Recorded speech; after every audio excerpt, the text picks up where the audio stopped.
Hello guys, welcome to our channel. आप लोग देख चुके होंगे थंबनेल कि आज हम जो है प्रीवियस ईयर के पेपर सॉल्व करने वाले हैं एसएससी सीएचएसएल का। तो अभी जो आपकी एसआई और सीआई की जो वीडियो चल रही थी उसको रोक कर फ़िलहाल अभी जो है प्रीवियस ईयर का पेपर सॉल्व करेंगे, ठीक है। तो उम्मीद करते हैं आपको पसंद आएगा और आप देखोगे कैसे एग्ज़ाम में अप्रोचेस लगाना चाहिए हमें, ताकि एग्ज़ाम जल्दी से जल्दी हो सके। और जितने भी प्रीवियस ईयर के पेपर हैं उन सबको धीरे धीरे करके सॉल्व करेंगे। फिलहाल ये फर्स्ट पार्ट है और इसमें जो है 25 क्वेश्चन होंगे मैथ के, जिन्हें हम 2 पार्ट में कवर करेंगे। पहला पार्ट जो होगा उसमें आपके 15 क्वेश्चन होंगे, ठीक है, और सेकंड पार्ट जो है उसके 10 क्वेश्चन को सेकंड पार्ट में करेंगे पूरा। तो भाई वीडियो पूरा देखना, ये नहीं कि थोड़ा सा देखा उसको स्किप कर देना, नहीं, वीडियो पूरा देखना तभी अच्छे समझ में आएगा। कोई डाउट रह जाए तो कमेंट करके बताना, उसको हम बाद में कवर करेंगे। तो चलो देखो, देरी करने का कोई फ़ायदा नहीं है। पहला क्वेश्चन देखते हैं। अच्छा, ये पेपर जो है बता देता हूँ आपको, ये एसएससी सीएचएसएल टीयर 1 ये हेल्ड ऑन 11 जुलाई 2019 का है। आपको ये गूगल पे मिल जाएगा पेपर, अदरवाइज मैं इसको जो है अपने टेलीग्राम ग्रुप में डाल दूंगा, लिंक नीचे डाल दूंगा, ग्रुप में जाकर आप वहाँ से पेपर दे सकते हो, ठीक है। तो चलो पहला क्वेश्चन स्टार्ट करते हैं।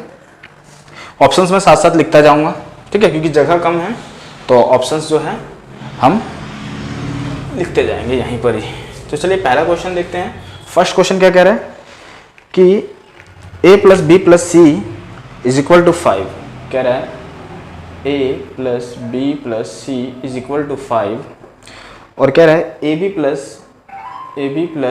BC + CA बराबर में आपको क्या दे रखा है 4, और आपसे पूछ लिया है A³ + B³ + C³ - 3ABC। इसके ऑप्शन आपके सामने क्या है भाई? ऑप्शन है 65, 62, 78 और 72। ये इसके ऑप्शन है, ठीक है। ये पूछा गया है आपसे, ये क्या होगा? तो ये अलजेब्रा का एक क्वेश्चन है, डायरेक्टली फॉर्मूला होता है इसका, वो हम एक्सपेंड करते हैं। अगर तो मैं यहाँ पर डायरेक्टली एक्सपेंड करता हूँ, नीचे इसके ये बराबर में इसके, तो होता क्या है a + b + c a² + b² + c² - ab - bc - ca, ठीक है। तो डायरेक्टली इसको जब हम एक्सपेंड करते हैं तो इस फॉर्म में खुलता है ये। अब इसमें जो वैल्यू है वो पुट कर देते हैं जो दे रखा है हमें। देखो a + b + c = 5 दे रखा है, तो इसकी जगह पे मैं 5 रख सकता हूँ, मैंने 5 रख दिया। और यहाँ पर देखो इसकी वैल्यू हमें नहीं दी, लेकिन इसकी वैल्यू दे रखी है। आप कहोगे माइनस है तो माइनस कॉमन ले लो, तो यहाँ क्या बच जाएगा a² + b² + c², माइनस अगर कॉमन लेता हूँ तो AB + BC + CA, यही होगा, ठीक है। अब यहाँ से हमें इसकी वैल्यू तो पता है कि भाई हमें 4 दे रखा है, लेकिन इसकी वैल्यू हमें नहीं पता, तो ये फाइंड करना कोई बहुत बड़ी बात नहीं है। देखो पहले तो इस क्वेश्चन को करने का फर्स्ट अप्रोच क्या होना चाहिए कि आप सेटिस्फाई करवा के कर लो। अगर सेटिस्फाई कई बार हो जाता है, इस बार जैसे सीजीएल के पेपर में आया था सेटिस्फाई हो रहा था वो, तो कई बार नहीं होता, उस केस में ये चीज़ आना चाहिए। एग्जाम में अब इस तरह के क्वेश्चन आए जा रहे हैं तो आपको ये पता होना चाहिए, ठीक है ना। तो हम क्या करते हैं, इसको एक्सपेंड करते हैं। अगर मैं दोनों तरफ स्क्वायर कर दूँ इसके, तो क्या होगा? आप कहोगे a + b + c का होल स्क्वायर, दोनों तरफ स्क्वायर करते हैं तो ये 25 होगा। इसको खोलते हैं तो क्या होगा भाई? a² + b² + c² + 2 ab + bc + ca बराबर में 25, ठीक है। इसकी वैल्यू हमें फाइंड करनी है ना। ये तो हमारे पास दे रखा है भाई 4 है, यहाँ पर अगर हम 4 रखते कितना हो जाएगा? इसकी जगह पर अगर मैं 4 रखता हूँ तो 2 चौक 8, 8 हो जाके इसमें से घटेगा तो कितना हो जाएगा? a² + b² और c² बराबर में कितना हो जाएगा भाई? तो आप कहोगे 17 हो जाएगा। 25 में से कितना गया भाई? क्या दे रखा है आपको? इसकी वैल्यू 4 दे रखा है, तो 21, 25, इसकी वैल्यू 25, इसकी वैल्यू 4। अच्छा 2 से मल्टीप्लाई भी करना है हमें, तो 2 चौक 8, तो 25 में से 8 गया तो कितना बचेगा आपका? 17, 17 बचा, ठीक है, ओके। हाँ 17 बचेगा। अब 17 यहाँ पर अगर हम पुट करते हैं तो यहाँ पर देखना जरा, ये कितना हो जाएगा? 5 × इसकी वैल्यू हमें 17 निकाली है, माइनस में 4, ठीक है। तो भाई सॉल्व कर लेते हैं इसको। तो कितना हो जाएगा, देखो 17 में से 4 गया 13, तो 13 पंचे 65। तो आप कहोगे भाई 5 गुना में 13 बराबर में 65 इसका आंसर आ जाएगा। ठीक है, तो देख लेते हैं कौन सा फर्स्ट ऑप्शन इसका आंसर होगा। तो भाई ये एक क्वेश्चन मत समझना कि एक ही क्वेश्चन है, देख लो ये इस बार भी पेपर में डायरेक्ट ऐसा ही आया है, ठीक है ना। तो आपको इन क्वेश्चंस को करना है। तो चलिए नेक्स्ट क्वेश्चन देखते हैं। नेक्स्ट क्वेश्चन क्या कह रहा है, इफ, पहले मैं ऑप्शन लिख देता हूँ, 27 अपॉन में 31 और 32 अपॉन में 27 और सॉरी 27 बटे 31, 27 बटे 32, 27 बटे में 32 और 21 बटे में 27 और 32 बटे में 27, ये ऑप्शन है इसके। ठीक है, तो क्या कह रहा है क्वेश्चन, अब देख लेते हैं। कह रहा है ए की वैल्यू है, ये भी अलजेब्रा क्वेश्चन हो गया भाई। ए बराबर में दे रखा है √8 माइनस में √7 और ए की एक वैल्यू और दे रखी है कि ए बराबर में 1/b है। तो हमें बताना है a square plus b square minus 3ab upon में a square plus ab plus b square, ये हमें फाइंड करना है। ठीक है, तो यहाँ पर देखो, यहाँ पर ए की वैल्यू दे रखे, तो यहाँ से बी की अगर वैल्यू निकालते हैं तो आपको दिख रहा है कि ये क्या है भाई, उसका इन्वर्सली प्रोपोर्शनल है ना। तो क्या हो जाएगा, ए की वैल्यू अगर यहाँ पर रखता हूँ √8 माइनस 7, तो बी उधर जाएगा, ए इसके बटे में आएगा, तो बी की वैल्यू क्या हो जाएगा 1 अपॉन में √8 माइनस में √7। अगर मैं यहाँ पर रैशनलाइजेशन करता हूँ तो क्या होगा, √8 प्लस में √7, √8 प्लस में √7। ठीक है, तो क्या हो जाएगा भाई, नीचे देखो a minus B, A plus B, A square minus B square, तो √8 का स्क्वायर 8 माइनस में √7 का स्क्वायर 7, 8 में 7 गया 1, तो ऊपर डायरेक्टली b की वैल्यू क्या हो जाएगी, तो आप यहाँ से b की वैल्यू क्या लिख सकते हो, √8 प्लस में √7। ठीक है, ये b की वैल्यू हो गई। अब बस यहाँ पर हम वैल्यू रख के आंसर निकाल सकते हैं। अच्छा, यहाँ पर a और b है, a b अगर निकालते हो ना तो 1 होगा, यहाँ पर दिख रहा है मेरे को डायरेक्टली। कैसे देखना जरा कि भाई a इंटू b क्या होगा, √8 माइनस √7 इंटू √8 प्लस √7, तो a minus B, a plus B, A square minus B square 8 में 7, यानी a b बराबर कितना आ जाएगा आपका 1 आ जाएगा। बस यहाँ पर वैल्यू पुट कर दो। तो यहाँ पर a स्क्वायर की वैल्यू क्या आएगी भाई, इसका स्क्वायर करते हैं तो क्या होगा, a माइनस बी के होल स्क्वायर से खुलेगा, तो हो जाएगा 8 7 15 माइनस में 2√56। ठीक है, इसको खोल रहा हूँ भाई मैं, यहाँ पर जो है इसकी वैल्यू रखा तो √8 माइनस √7 का होल स्क्वायर, ए माइनस बी के होल स्क्वायर से खोलता हूँ तो हो जाएगा आपका 15 माइनस में 2√56। ठीक है, और प्लस में बी स्क्वायर अगर रखता हूँ तो बी स्क्वायर यहाँ पर भाई देखो प्लस के फॉर्म में आएगा यही चीज़, तो 15 प्लस में 2√56 माइनस में 3ab, एक ab की वैल्यू 1 है तो 3 ही रह जाएगा यहाँ पर। नीचे क्या हो जाएगा, तो ये आपका डायरेक्टली यही वाला चीज़ आएगा, 15 माइनस में 2√56 और प्लस में ab की वैल्यू 1 और प्लस में बी स्क्वायर की वैल्यू क्या आ जाएगा, ये चीज़ आ जाएगा, तो 15 प्लस में 2√56। ठीक है, अब यहाँ से काट लो, जो कट रहा है आंसर आ जाएगा। तो ये दिख रहा है इससे कट जाएगा, तो कितना हो जाएगा, 15 15 30 माइनस 3 27 बटे में यहाँ पर देखते हैं तो फिर से इससे कट गया, 15 15 30 और 31, तो 27 बटे 31 इसका आंसर आ जाएगा। ठीक है, तो कौन सा ऑप्शन है 27 बटे 31 फर्स्ट। आइए नेक्स्ट क्वेश्चन देखते हैं। Given that x y z are position real numbers, और दे रखा आपको फॉर्म, और इसका ऑप्शन है 8 7 3 5, 8 7 3 5, ये इसका ऑप्शन है। अच्छा, वैल्यू जो दे रखी है मैं डायरेक्टली लिखता हूँ। अगर यहाँ पर हमें दे रखा है x plus Y whole square minus में z स्क्वायर बराबर में 8। ठीक है, यहाँ पर दे रखा है आपको y plus Z square minus में एक्स स्क्वायर बराबर में 10 दे रखा है, और हमें एक चीज़ और दे रखा है, क्या यहाँ पर x plus Z square minus में वाई स्क्वायर बराबर में 7 दे रखा है हमें, और हमसे पूछा गया x plus Y plus Z की वैल्यू क्या होगी, ये हमसे पूछा गया है। तो अब हम ये फाइंड कर लेंगे। क्या करेंगे भाई, देखो जिस फॉर्म में देखिए सबको ऐड कर दो, सबको ऐड कर दो तो मिल जाएगा आपको। ऐड करते हैं भाई, तो ये हो जाए x प्लस वाई का होल स्क्वायर। तो मैं खोलते जाता हूँ साथ के साथ ही यहाँ पर, चलो एक स्टेप बढ़ा देते हैं, कोई दिक्कत नहीं। x plus Y whole square plus Y plus Z whole square plus X plus Z whole square, और ये क्या हो जाएगा minus Z square minus X square और माइनस वाई स्क्वायर, बराबर में किसके हो जाएगा भाई, बराबर में 8 10 18 और ये 25 25 हो जाएगा। ठीक है, अब यहाँ से अगर मैं इसको खोलता हूँ तो देखो यहाँ पर जो X square plus Y square plus two X Y, यही होगा X square plus Y square plus में 2x वाई। इसको खोलता हूँ तो Y square plus Z square plus 2y Z. ठीक है, इसको खोलता हूँ तो क्या हो जाएगा X square plus Z square plus 2x Z, और नीचे लिख देता हूँ माइनस का हो जाएगा, माइनस का हो जाएगा भाई जेड स्क्वायर और माइनस का एक्स स्क्वायर और माइनस का वाई स्क्वायर बराबर में 25।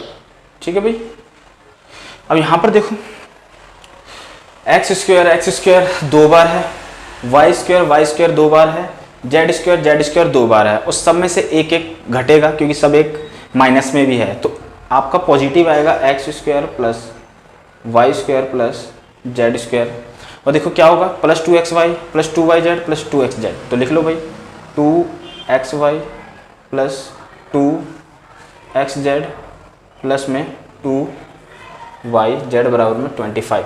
अब यहाँ पर देखो फॉर्मूला नजर आ रहा है a square plus b square plus c square plus 2ab plus 2bc plus 2ca है ना।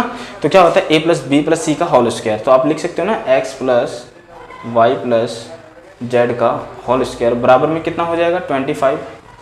ये तो जाके क्या हो जाएगा रूट, तो 5 इसका आंसर आ जाएगा, ऑप्शन नंबर 4 इसका आंसर हो जाएगा। ठीक है, तो इस तरीके से इस क्वेश्चन को करना था।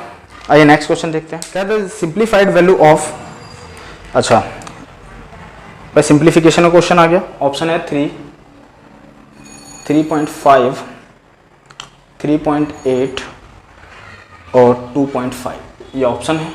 ठीक है, तो चलो देख लेते हैं।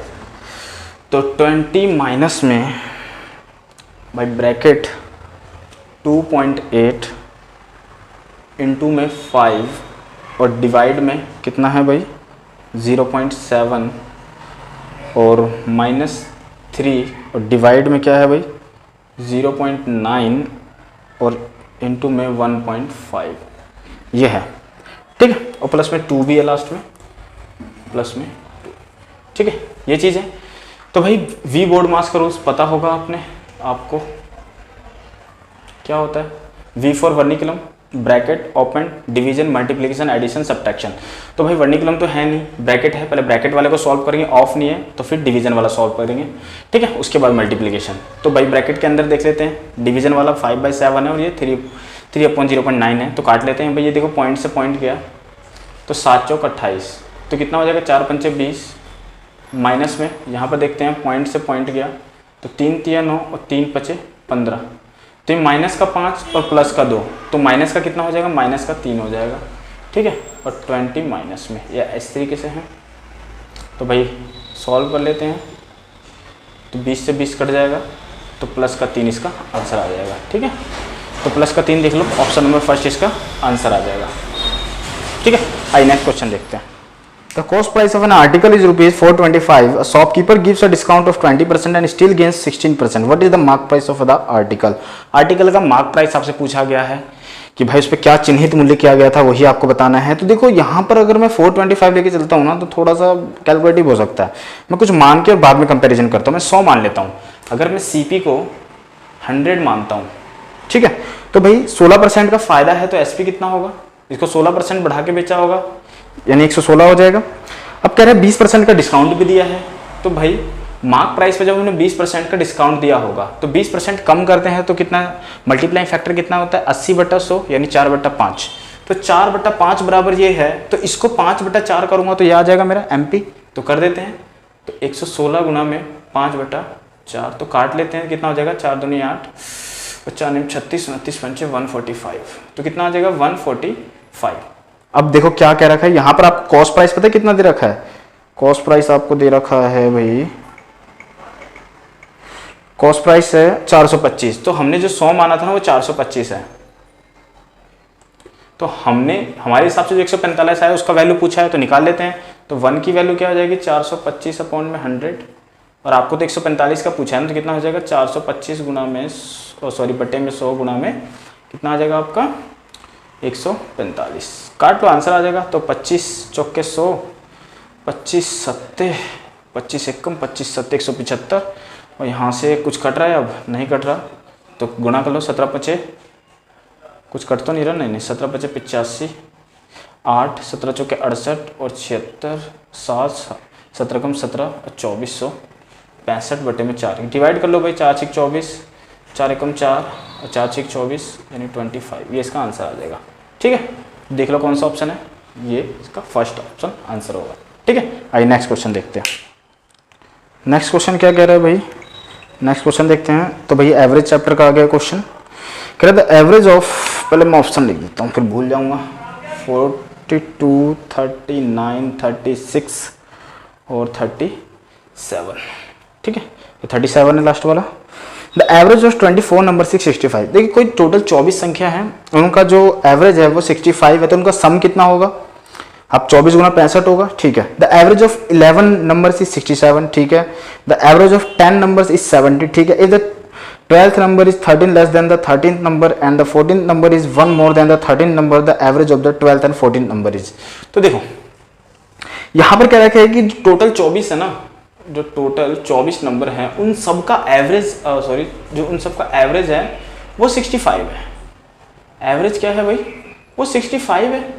तो भाई सम की बात अगर मैं करूँ ना, सम तो क्या होगा 24 गुना में 65 ही तो होगा ना, तो कितना आ जाएगा भाई सम की अगर मैं बात करूँ तो 65 गुना में 24, तो कितना गुना कर लो, तो 24 पंचे 120 12 और 24 छिका 144 और 12 कितना हो जाएगा 156, तो 1560 हो गया।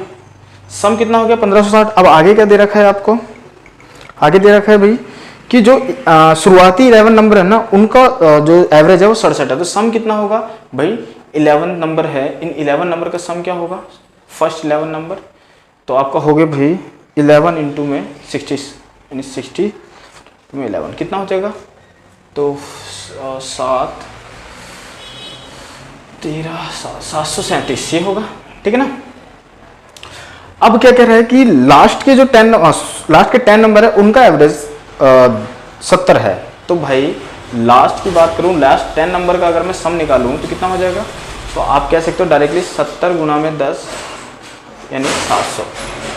अच्छा देखो भाई टोटल जो 24 नंबर है, 24 जो टोटल नंबर है उनका सम 1560 है, फर्स्ट 11 का जो है इतना है, लास्ट 10 का इतना है, तो कौन कौन सी संख्या बच गई, तो आप कहोगे कि जो संख्या बच गई इसमें 13 13 14 एंड 12th। हाँ भाई 12th 13th 14th यही नंबर बचेगा। 13th 14th प्लस में, और सॉरी 12th भी तो रह गया, 13th से तो 12th 13th प्लस में 14th नंबर रह गया। तो भाई अगर टोटल में से अगर इन दोनों का सम में घटाता हूं तो इन्हीं संख्याओं का सम बचेगा, तो घटा देते हैं 1560 में से 7 7 1437 घटाते हैं तो कितना हो जाएगा आपका 160, 160 में 37 जाता है तो आपको बच जाएगा 123 बचेगा ना भाई, 60 160 3 2, ठीक है 123 बचेगा। तो भाई अब यहाँ पर आपको पता लगे कि 12 13 14 जो नंबर है उसका सम 123 है। तो अब यहाँ पर एक इन्फॉर्मेशन और पता है क्या दे रखी है, एक इन्फॉर्मेशन और दे रखा है कि जो 12th नंबर है वो 13 कम है 13 से, ठीक है। मान लेते हैं भाई जो 12th नंबर है ना वो x है, तो 12th नंबर अगर x है तो 13th नंबर क्या होगा, तो भाई ये 13th नंबर से कितना कम है 13 कम है, तो 13th नंबर से 13 ज़्यादा होगा तो x प्लस 13th होगा। और 14th नंबर के बारे में पता है क्या इन्फॉर्मेशन दे रखा है कि 14th नंबर जो है is 1 more than the 13th, इससे वो एक ज़्यादा है तो x प्लस में 14 हो जाएगा।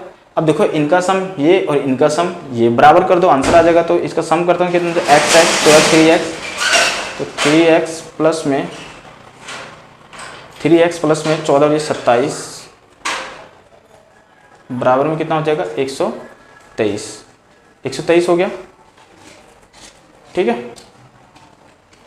तो यहाँ से अगर मैं x की वैल्यू फाइंड करता हूँ तो कितना हो जाएगा 27 उधर जाके माइनस होगा, या फिर 3 कॉमन ले लेता हूँ तो पहले कितना हो जाएगा 41 और इसमें से घटाता हूँ तो 32, तो x की वैल्यू 32 आ गई। अब यहाँ से पूछा क्या क्या गया है देख लो, जो पूछा गया है हमें कि भाई 12 और 14 जो 12 और 14 नंबर है उनका एवरेज, तो 12 कितना x है, x की वैल्यू है 32 प्लस में, और 14 नंबर 14 ज़्यादा है तो 32 प्लस में 14 कितना 46 अपॉन में 2, तो आप कह सकते हो कितना हो जाएगा ये 78, 78 का आधा करता हूँ तो 39, तो 39 इसका आंसर होगा, ऑप्शन नंबर 2। ठीक है, तो यहाँ पर आपको समझा रहा हूँ तो लग रहा है कि हाँ भाई समय लग रहा है, अदरवाइज मैं तो देखकर फटाफट एग्जाम में करूँगा भाई क्वेश्चन। तो एक बार अप्रोच को अच्छे समझ लेना है, बाकी तो कैलकुलेशन होता है और कुछ नहीं, कैलकुलेशन जितनी स्पीड अच्छी होगी आप क्वेश्चन को। नेक्स्ट क्वेश्चन देखते हैं, कह रहा है A B C can do a piece of work 9, 12, 18 days respectively. They all started the work together, but A left 3 days. After 3 days, in how many days was the remaining work completed? Option क्या क्या दे रखा है, 11/4, 9/5 और 5/9, 4/11, ये option है। तो क्या कह रहा है कि ए किसी काम को, ए की बात करूँ ना, ए किसी काम को 9 दिन में और बी उस काम को 12 दिन में और सी उस काम को 18 दिन में करता है। तो टोटल वर्क यहाँ से हम फाइंड कर सकते हैं ना भाई, 36 होगा एवरेज इनका एलसीएम, तो ये हो जाएगा 9 चौक 36, 12 तो ये 36, 18 दूनी 36, तो ये हो जाएगा 1 डे वर्क की यूनिट। ठीक है ना। अब यहाँ से कह रहा है कि इस काम को करने का शुरुआत किया गया कि इस 36 काम को कंप्लीट करना है। ठीक है, लेकिन हुआ क्या कि भाई 3 दिन तक की बात कर रहा है कि भाई 3 दिन तक, हाँ कि 3 दिन तो तीनों ने मिलकर काम किया, यानी कितना काम कर लिया होगा, 4 3 7 2 9, 9 3 27 है ना, यानी 27 यूनिट का काम तो इन मिलने के कंप्लीट कर लिया इन तीनों ने। अब क्या हुआ, ए निकल गया और रिमेनिंग काम कितना बचा आपका, तो 27 36 घटाते हो तो कितना हो जाएगा आपका 9 यूनिट का काम करने के लिए ए तो चला गया। अब करेगा कौन, बी और सी, तो बी और सी कितना हो जाएगा 3 और 2 5, तो भाई इतना दिन लगेगा 9/5 9/5 डे जो है कंप्लीट करने में टाइम लगेगा, ये इसका आंसर होगा। आइए नेक्स्ट क्वेश्चन देखते हैं। तो नेक्स्ट क्वेश्चन क्या है भाई, ट्रिग्नोमेट्री का आ गया, बहुत आसान क्वेश्चन है। 14/√34 और 15/34, 14/√35 और 34/15, ये ऑप्शन है। तो क्या कर रखा है, tan थीटा आपको दे रखा है भाई, tan थीटा बराबर में 3/5 दे रखा है, आपसे पूछ लिया sin थीटा और cos थीटा क्या होगा। तो देखो यार, आपको डायरेक्टली यहाँ पर दिख रहा है, अगर मैं यहाँ पर देखता हूँ राइट एंगल ट्रायंगल में इसको देखता हूँ तो क्या होगा, तो भाई tan क्या होता है, P/B, पंडित बद्री प्रसाद हर हर बोले, आपने पढ़ रखा होगा। तो ये tan की वैल्यू होती है, tan कितना है P/B, तो P की वैल्यू कितनी हो जाएगी 3, B की वैल्यू 5। तो भाई अब इसमें पाइथागोरस थ्योरम लगाता हूँ तो कितना हो जाएगा 9, 25, 34, √34, तो √34 हो गया। ठीक है, अब यहाँ से हमें क्या देखना है, साइन थीटा और कॉस थीटा की वैल्यू देखनी है। तो साइन थीटा क्या होता है आपका P/H, P/H होता है, तो P कितना है आपका 3 और H कितना हो जाएगा √34 इंटू में कॉस क्या होता है B/H, तो B/H देख लेते हैं भाई 5/√34, तो भाई ऊपर हो जाएगा 3×5 = 15, ठीक है 3×5 और नीचे कितना हो जाएगा सिर्फ 34, तो 15/34 इसका आंसर हो जाएगा, ऑप्शन नंबर बी। ठीक है, आइए नेक्स्ट क्वेश्चन देखते हैं। नेक्स्ट क्वेश्चन क्या है भाई, ऑप्शन लिख देता हूँ अगर मैं, तो ये हो जाएगा 2/√5, 2/√5, 4/√5 और 3/√5 और 3/√6, ये ऑप्शन है इसके। क्या कह रहा है कि triangle ABC, angle ABC 90 degree है। ठीक है भाई, मैंने ये बना दिया, ये ट्रायंगल ABC, B पे 90 डिग्री है, कह रखा है हमें BD is perpendicular to AC, BD perpendicular है जो है AC पर। ठीक है, और आपको यहाँ पर दे दिया AD की 4 है और CD 5 है और आपसे BD पूछा है, BD। तो भाई ये तो डायरेक्टली कॉन्सेप्ट है ना कि जब किसी राइट एंगल ट्रायंगल में उसके 90 डिग्री के एंगल से अगर हम कोई परपेंडिकुलर डालते हैं उसके हाइपोटेन्यूज पर, तो ये 3 सिमिलर ट्रायंगल में बढ़ जाता है। और इस केस में 3 फॉर्मूले बनते हैं, वो आपको पता होना चाहिए। तो एक फॉर्मूला तो क्या बनता है कि बी डी स्क्वायर बराबर में कितना होता है, डी ए इंटू में डी सी, और एक होता है बी ए स्क्वायर बराबर में ए डी इंटू में ए सी, और एक बनता है बी सी स्क्वायर बराबर में सी डी इंटू में सी ए। ठीक है, तो ये तीन फॉर्मूले बनते हैं। तो कई बार जो है इनमें कोई सा ही फॉर्मूले का पे डायरेक्ट क्वेश्चन पूछा जाता है। जैसे इस क्वेश्चन में अगर देखें तो इस फॉर्मूले पे डायरेक्ट क्वेश्चन है, तो रखते हैं और आंसर निकालते हैं। तो इसको मैं डायरेक्टली यहाँ पर सॉल्व करता हूँ। ठीक है, तो यहाँ पर देखो बी डी स्क्वायर हमें तो निकालना है, बी डी की वैल्यू हमें पता ही नहीं है, डी ए ठीक है 4, डी सी 5, 4 पंचे 20, यानी इसकी वैल्यू कितनी आ गई 20। तो बी डी स्क्वायर आपको कितना हो जाएगा भाई 20, उधर जाकर ये क्या हो जाएगा रूट हो जाएगा। तो रूट 20 कितना होता है आपका 2 रूट 5, तो 2 रूट 5 इसका आंसर आ जाएगा, 2 रूट 5।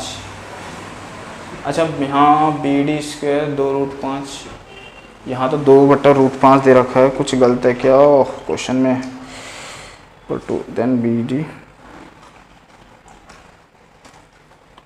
2/√5 तो होगा ही नहीं रूट, तो भाई 2 रूट 5 इसका आंसर होगा। ठीक है, बाकी देख लेंगे 2/√5 कैसे दे रखा है, फ्रैक्शन में तो आएगा नहीं, क्योंकि डी ए 4 है, डी सी 4 पंचे 20 हो जाएगा, रूट बनता है तो 4 इधर आएगा तो इधर बच जाएगा 5, 2 रूट 5, बी डी बराबर 2 रूट 5 ही आएगा। ठीक है, आइए नेक्स्ट क्वेश्चन देखते हैं। कुछ गलती होगी इसमें भाई, या ये ऑप्शन जो होगा ना ये होगा आपका 2 रूट 5 होगा। ठीक है, ये इसका आंसर होगा। आइए नेक्स्ट देखते हैं। तो नेक्स्ट क्वेश्चन क्या क्या है, what is the ratio of the mean proportional between 14.4 and 3.6 and the third proportional of 5 and 4। तो 6:5, 9:4 और 3:5 और 4:9। ठीक है, तो देखो भाई यहाँ पर प्रोपोर्शनल की बात कर रहा है, रेशियो प्रोपोर्शनल का चैप्टर है, ये चैप्टर से क्वेश्चन है। तो यहाँ पर जो रेशियो पूछ रहा है दो चीज़ों के बीच पूछ रहा है, एक तो मीन प्रोपोर्शनल और एक थर्ड प्रोपोर्शनल। तो मीन प्रोपोर्शनल क्या होता है भाई, यहाँ पर 14.4 और मीन प्रोपोर्शनल को m मान लेता हूँ और 3.6। तो मीन प्रोपोर्शनल क्या होता है कि भाई इसका स्क्वायर इन दोनों के प्रोडक्ट के बराबर होगा, तो आपका होगा m स्क्वायर बराबर में 14.4 इंटू में 3.6। तो यहाँ पर m बराबर कितना आ जाएगा, ये उधर जाकर रूट हो जाएगा, यहाँ पॉइंट हटा के मैं 10 ले लेता हूँ, यहाँ भी पॉइंट हटा के 10 ले लेता हूँ, तो रूट बराबर में कितना आ जाएगा आपका, तो 144 बट्टे में गुना में 36/100। ठीक है, तो मीन कितना हो जाएगा 144, 12 का स्क्वायर होता है, ये कितने का होता है 6 का होता है, तो ये 10 का, 2 तिया 6, 2 पंचे 10, तो 36 बट्टे में ये हो जाएगा 5। तो मीन प्रोपोर्शनल कितना है आपका 36/5। अब यहाँ पर थर्ड प्रोपोर्शनल और निकाल लेते हैं। तो थर्ड प्रोपोर्शनल आपका क्या होगा, थर्ड प्रोपोर्शनल आपका है भाई 5 और 4 का, तो 5, 4 और थर्ड प्रोपोर्शनल को x मान लेता हूँ मैं। तो भाई बीच वाले का स्क्वायर 4 × 16 बराबर में 5x, इन दोनों का प्रोडक्ट 5x, तो x की वैल्यू क्या आ जाएगी 16/5। तो बता दो रेशियो कितना हो जाएगा 36/5 रेशियो 16/5। तो भाई इससे गया, ठीक है, तो कितना हो जाएगा 4 9 36, 4 × 16, तो 9:4 इसका आंसर आ जाएगा। ठीक है, ऑप्शन नंबर 2। आइए नेक्स्ट क्वेश्चन देखते हैं।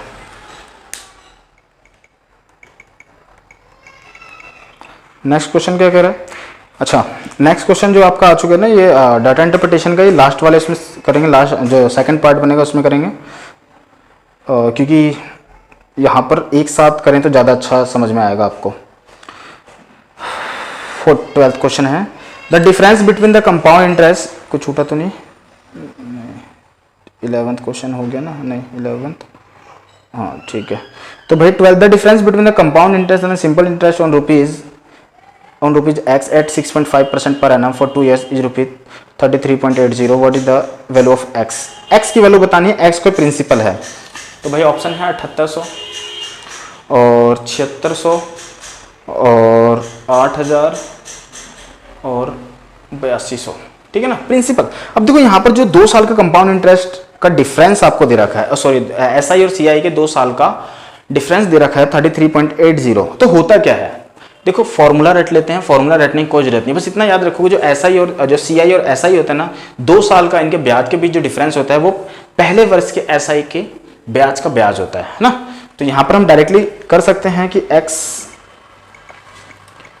कितना रेट परसेंट दे रखा है 6.5%, तो भाई x का 6.5%, ठीक है, पॉइंट हटा के मैं यहाँ पर एक जीरो ले लेता हूँ, ये कितना आ गया, ये पहले वर्ष का ब्याज आ गया, इस ब्याज का ब्याज तो 6.5 अपॉन में 100, पॉइंट हटा के जीरो आ लेता हूँ, ये हो गया। यही होता है क्या, अंतर, तो ये दे रखा है हमें 33.80, ठीक है। तो यहाँ से सॉल्व कर लेते हैं, तो पॉइंट हटा के यहाँ 2 जीरो लेता हूँ, तो 2 जीरो तो यहाँ खत्म कर सकते हो आप, ठीक है ना। और अब काट लो, तो 13 पंचे 65, 13 दूनी 26, 13 छिक 78 और एक जीरो, 13 पंचे 65, 13 दूनी 26, 20, और कुछ कट रहा है, नहीं कट रहा ना, कट रहा है। तो यहाँ से अगर मैं काटता हूँ तो 55 25 25 और ये 40, तो 400 गुना में 20, तो 8000 इसका आंसर आ जाएगा, ठीक है। तो x की वैल्यू जो आएगी 8000 आएगा, थर्ड ऑप्शन इसका आंसर हो जाएगा। आइए नेक्स्ट क्वेश्चन देखते हैं। The price of petrol is increase by 24%. A person wants to increase his expenditure by 14% only. By what percentage should be decrease his consumption in order to maintain the same level of expenditure? तो है 8.1, 8.1, 8.3, 8.3, 7.4 और आपको 7.6, ये option है, ठीक है। तो देखो आपको परसेंटेज का ये क्वेश्चन कह रहा है कि जो पेट्रोल का जो प्राइस है वो 24% बढ़ चुका है, और एक व्यक्ति जो है अपने टोटल खर्चे को सिर्फ 14% बढ़ाना चाहता है, तो वो अपने कंजप्शन को कितना कम करेगा, कितने प्रतिशत में कितना कम करेगा। तो सबसे पहले तो आपको ये पता होना चाहिए जो एक्सपेंडिचर होगा ना वो क्या होगा भाई, प्राइस इंटू में कंजप्शन, यही तो होगा ना,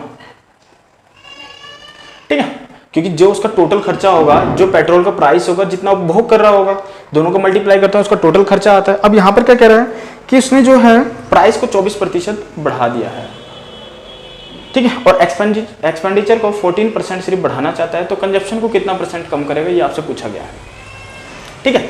तो भाई डायरेक्टली रेशो से देख लेते हैं ना, क्योंकि परसेंटेज पे रेशो से जो परसेंटेज पे कोई फर्क नहीं पड़ता ना, परसेंटेज तो एक्चुअल ही देता है। तो देख लेते हैं, तो भाई यहाँ पर 14% है, इसको क्या लिख सकता हूँ, मल्टी 114/100 यानी 100 से 114 हो गया, बराबर प्राइस 124/100 यानी 100 से 124 हो गया, ठीक है, गुणा में कंजप्शन हमें निकालना है कितना कम करेगा। तो यहाँ से हम सी की वैल्यू फाइंड कर सकते हैं ना भाई, 100 से 100 गया तो 114 बटे में 124 बराबर में कंजप्शन कितना कम होगा। तो निकाल लेते हैं भाई, 124 से हमें 114 तक जाना होगा, तभी हमारे पता लगे कंजप्शन कितना प्रतिशत कम होगा। तो कितना 10 कम हो रहा है, 124 पे गुना में 100। अब काट लो इसको, तो 4 से काट लें, 4 तिया 12, 4 एकम 4, 25, यानी कितना हो जाएगा 250 बटे में 31। काटते हैं तो हम 31 8 2 तिया 2, 31 8 एकम 8, 8 तिया 24, कितना हो जाएगा 248 यानी 2, फिर आप लोगे एक 0, ठीक है, 8.0 यानी 8.0 समथिंग कुछ आएगा, यानी हमारा जो आंसर होगा ना 8% के लगभग होगा, और 8% के नियर बाई फर्स्ट ऑप्शन ही है आपका, ठीक है। पूरा सॉल्व करने की जरूरत नहीं है आपको, तो ये ऑप्शन तो एलिमिनेट हो गए, तो इसका आंसर हो जाएगा 8.1, ठीक है। डिवाइड करके देख लेना भाई। नेक्स्ट क्वेश्चन क्या कह रहे हैं, द 8 डिजिट नंबर है, जो कोई 1 डिजिट नंबर है 8 5x 3 2 4 6 और 5y is divisible by 88, what is the value of 2x plus 3y। इसकी वैल्यू हमें फाइंड करनी है। देखो भाई 88 से डिवाइड का मतलब क्या है कि वो संख्या 8 से भी डिवाइड है और 11 से भी डिवाइड है, तो इनकी डिविजिबिलिटी रूल बहुत आसान होता है। पता है कि भाई 8 का अगर मैं चेक करता हूँ तो लास्ट के 3 डिजिट जो है 8 से डिविजिबल होनी चाहिए, तो 8 × 64 बचा 1, तो भाई 1 2 3 12 13 14 15 16 यानी y की वैल्यू 6, y की वैल्यू क्या आ जाएगी यहाँ पर 6 आएगी, यानी y की वैल्यू आप कह सकते हो कि 6 हो गया, ठीक है। तो यहाँ पर अब हम x की वैल्यू फाइंड करते हैं, तो 11 का और चेक कर लेते हैं।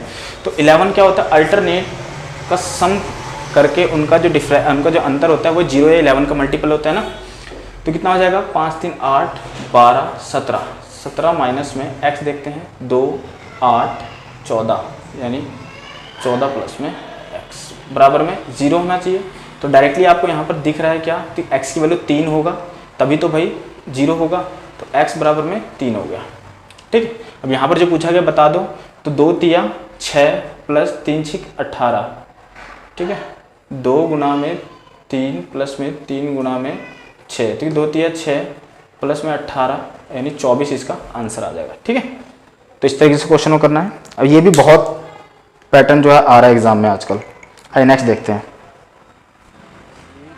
The selling price of 24 article is to the cost price of 26 articles, what is the gain percentage in such a situation. देखो बहुत आसान क्वेश्चन है आपका, प्रॉफिट एंड लॉस का। कह रहा है कि पहले ऑप्शन लिख देता हूँ, 25/3% और 26/5% और 105/13% और 100/3%। ठीक है, तो भाई देखो कह रहा है कि 24 आर्टिकल का एसपी जो है ना वो बराबर है 26 आर्टिकल के सीपी के। तो यहाँ से रेशो से हम बता सकते हैं ना भाई कि भाई 24 का खरीद रहे हैं और 26 का बेच रहे हैं। 24 का खरीद रहे हैं, 26 का बेच रहे हैं, 2 का फायदा कमा रहे हैं कितने पर, 24 पे। तो 2 का फायदा कमा रहे हैं 24 पे गुना 100, तो काट दो भाई कितना आ जाएगा ये 12 और काटते हो तो ये 25 और ये 3, तो 25/3% इसका आंसर आ जाएगा। ठीक है, ऑप्शन में फर्स्ट इसका आंसर आ जाएगा। आइए नेक्स्ट क्वेश्चन देखते हैं। नेक्स्ट ट्रिग्नोमेट्री का क्वेश्चन है, बहुत अच्छा क्वेश्चन है और आसान क्वेश्चन है। 16/3, 14/3, 5 और 17/3 ये ऑप्शन है। तो देख लेते हैं भाई, sine square 36 degree plus ten square 60 degree plus में सेक स्क्वायर 30 डिग्री प्लस में साइन स्क्वायर 54। ठीक है, लास्ट में साइन स्क्वायर 54 है ये। तो भाई इसकी वैल्यू तो डायरेक्ट पुट कर सकते हैं, लेकिन इन दोनों की वैल्यू कैसे पुट करें। तो ये डायरेक्टली देखकर समझ में आ रहा है कि इनकी वैल्यू 1 होगी। क्यों? क्योंकि अगर ये इसको हम लिखते हैं साइन स्क्वायर 54 है, इसको हम लिखेंगे भाई cos square 90 minus sine square 90 minus 36, क्योंकि इन दोनों का सम कितना होता है 90 डिग्री हो रहा है ना। हाँ, तो हम इसको लिख सकते हैं कॉस स्क्वायर 36, तो sine square 36 plus cos square 36 1 होगा, क्योंकि sine square theta plus cos square theta 1 होता है। तो इन दोनों की वैल्यू 1 हो गया। इसकी वैल्यू टेन स्क्वायर 60 कितना होता है √3 का स्क्वायर करते हैं तो 3 होगा, प्लस में सेक स्क्वायर 30। भाई क्या होता है, सेक कोस का उल्टा होता है ना, तो कॉस 30 की वैल्यू क्या होती है आपकी √3/2, यानी सेक उसका उल्टा हो जाएगा 2/√3, इसका स्क्वायर करते हैं 4/3। तो आंसर इसका आ गया ना भाई 4 3 4 12 16/3, तो 16/3 इसका आंसर आ जाएगा फर्स्ट ऑप्शन। आइए नेक्स्ट देखते हैं। इन अ सर्कल कोड AD and BC meet at point E।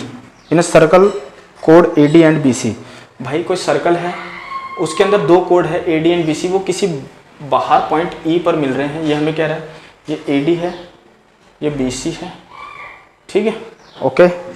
और कह रहे हैं कि the circle if the BAE 76 है, BAE यानी इसकी बात कर रहा है भाई, ये 76 डिग्री है, 76 डिग्री है, और ADC 102 है, ADC तो इस वाले की बात करें ना तो ये 102 डिग्री दे रखा है आपको, और आपसे पूछ लिया AEC ये पूछा ये क्या होगा। तो देखो भाई डायरेक्टली अगर हम देखें तो अगर ये एक यहाँ पर ABE जो है एक ट्रायंगल है, ये और ये अगर मिल जाए ये वाला, तो भाई त्रिभुज के तीनों कोणों का योग 180 डिग्री होता है। यहाँ से हम इजीली फाइंड कर सकते हैं। अगर आप यहाँ पर ध्यान से देखो ना ADCB या ADCB को देखो तो एक साइक्लिक क्वाड्रिलेटरल है जिसे चक्रीय चतुर्भुज कहते हैं, और चक्रीय चतुर्भुज का आप कह सकते हो कि आमने सामने के जो कोण होते हैं उनका सम 180 डिग्री होता है। तो ये कितना हो जाएगा, तो भाई 180 में से घटाते हो 102 तो आपका हो गया 78 डिग्री हो जाएगा। ये 78 हो गया। तो त्रिभुज ABE में देखो त्रिभुज के तीनों कोणों को 180 होता है, तो इन दोनों का सम 180 से मैं घटा दूंगा तो आपका ये आंसर आ जाएगा। तो आपका कितना आ जाएगा 180 माइनस में 76 और 78 को जोड़ते हैं तो कितना हो जाएगा 8 14 154, ठीक है। तो आप इसको घटाते हो तो 26 डिग्री का आंसर आ जाएगा, ठीक। वो 5 सेंटीमीटर है, ठीक है, सारे बराबर होंगे 5 5 5। अब कह रहा हूं उन सबको मिलाया गया तो एक जो क्यूबॉइड बनता है उस क्यूबॉइड का टोटल सरफेस एरिया बताना है। तो देखो जब आप क्यूब को भाई मिलाते हो ना, जब 5 क्यूब को आप मिलाते हो, सपोज एग्जांपल लूँ 5 या 4 4 क्या रखा है ना, हाँ 4 क्यूब्स, इन सबको अगर आप मिलाओगे तो एक चीज़ यहाँ पर देखने को क्या दिख रहा है आपको कि ना इसकी हाइट बढ़ रही है ना ही इसकी जो है आप कह सकते हो कि ब्रेथ बढ़ रही है। बढ़ क्या रहा है, इसकी लेंथ है ना, लेंथ बढ़ रही है ना भाई। तो लेंथ बढ़ रही है तो लेंथ ही कितना होगा, ये 5, ये 5, ये 5, ये 5, तो आप कहो कितना हो जाएगा 20। तो क्यूबॉइड की जो लेंथ है वो 20 सेंटीमीटर हो गया। अब हाइट तो 5 का 5 ही रहेगा और जो ब्रेथ है इसकी वो भी 5 रहेगा, है ना। तो यहाँ पर जो total surface area easily find कर सकते हो। क्यूबॉइड का टोटल सरफेस एरिया क्या होता है, तो आप कहोगे भाई 2LB प्लस BH प्लस में HL, ये होता है ना। तो भाई रख दो यहाँ पर, तो LB, L लेंथ 20 गुना में 5 यानी 100 प्लस में BH, तो BH 25 प्लस में HL आपका कितना हो जाएगा 5, 20, 100, ये भी 100 हो जाएगा। तो 100, 100, 200, 225, 225 दूनी में 450, भाई इसका आंसर आ जाएगा 450 सेंटीमीटर स्क्वायर, इसका आंसर आ जाएगा। तो भाई इस पार्ट में हम इतना ही करेंगे, ठीक है। नेक्स्ट पार्ट जो का सेकंड पार्ट होगा उसमें और क्वेश्चन करेंगे इसके जो रह गए क्वेश्चन। तो उम्मीद करता हूँ आपको समझ में आया होगा। फिर भी अगर कुछ क्वेश्चन, किसी क्वेश्चन में आपको डाउट रह गया होगा तो मुझे नीचे कमेंट करके बताना, उसको जो है अगला पार्ट जो बनेगा इसमें उसमें करेक्ट कर देंगे, ठीक है। या फिर उससे अगला नेक्स्ट पार्ट बनेगा उसमें करेक्ट कर देंगे। कभी भी आपको डाउट आए किसी भी आपके वीडियो में, मेरे किसी वीडियो में, तो आप नीचे कमेंट करके बता देना, मैं देख लूँगा उसको। तो उम्मीद करता हूँ आप लोगों को पसंद आया होगा, और पसंद आया होगा तो भाई लाइक ज़रूर करना, ठीक है। और कमेंट करके फीडबैक जरूर देना कि कैसी रही वीडियो, कुछ कमी है तो कमी भी बताना, ठीक है। तो मिलते हैं फिर नेक्स्ट पार्ट में, और अगर नए हैं तो प्लीज़ सब्सक्राइब करना, और मिलते हैं फिर नेक्स्ट पार्ट में। Okay, bye bye, take care.